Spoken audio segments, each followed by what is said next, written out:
Hello, Assalamu alaikum. This is Lu'ay from Aleph Arabic Online, taking some more lessons from Surat Al-Kafirun. So we'll be looking at verses 2 to 6 in this lesson. So focusing on the words with the root letters Ayn, Ba, and Dal, which donate worship.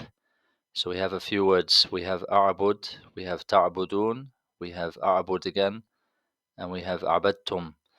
So we have a breakdown of the grammar. So basically, with Arabic verbs, you have some prefixes and suffixes which donate. If it's he worships or she worships or he worshipped or they worshipped or you are worshipping, it's basically donated by the prefixes and suffixes, and it's the same for any verb, really. So we have, for example, in ayah 2, a'bud, again in verse 3, it's the same word, a'bud. So you can see on the bottom of the page, A'bud is I worship. So it's the Aleph at the front, which donates the I, followed by the root letters, which is Ayn, Ba, and Dal. So A'bud is I worship. And then you have Ta'budun, which is again, it includes the root letters, Ayn, Ba, Dal, but it's prefixed by the Ta and followed by the Waw and the Nun. So it's Ta'budun is plural, you worship as a group. So I don't worship what you are worshipping, basically, if you translate it. And you can see in the last ayah in on the screen, which is number 4. So abadtum. So we have ayn, ba, and dal followed by tum.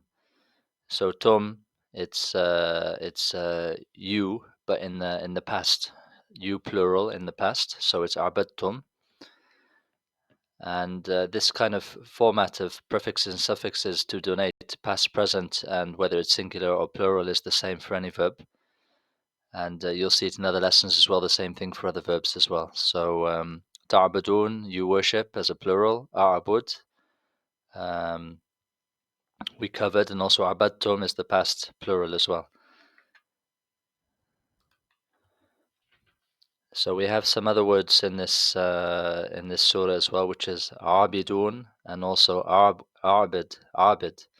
Abidun, wala ana abidum ma abadtum. So abid is the doer. So abidun is the plural of all of that. So abid is the singular, and abidun is the plural, and both of these are doer nouns. So it's a typical structure when you have the root letter followed by an alif, followed by the rest of the root letters. So you have ba and dal, ayn, ba and dal, and we have an alif in the middle of it. It signifies a doer. So abid is the one who worships, basically. And you have other similar words with the same structure, such as on the bottom right. So al-abid ya'bud, the worshipper worships. Al-katib yaktub, the katib is the one who writes. The writer writes. Al-amil ya'mul, ya'mal. Al-amil ya'mal, the worker works. As-sa'iq yasuq, the driver drives. An-najih yanjah, the successor, the succeeder, the one who succeeds, succeeds. So it's a very similar, very common structure for the doer, a doer noun. And we have some other related vocabulary such as ibadah, which is worship. So you can see in that word is the root letters Ain, Ba, and Dal, which donates worship. So ibadah is worship, and ubudiyya is slavery. Again, you can see highlighted in orange the root letters. And ma'bad, the plural ma'abid, is temple, which also donates again worship. So once you have an idea of the root letters and their meaning, there are many derivatives which come off it, and as long as you have an understanding of the root letter, you can make a good assessment of the meaning of different words, and that's how Arabic works. So thank you very much for listening. Quick lesson from Aleph Arabic online, and see you next time. Thank you so much. Assalamu alaikum.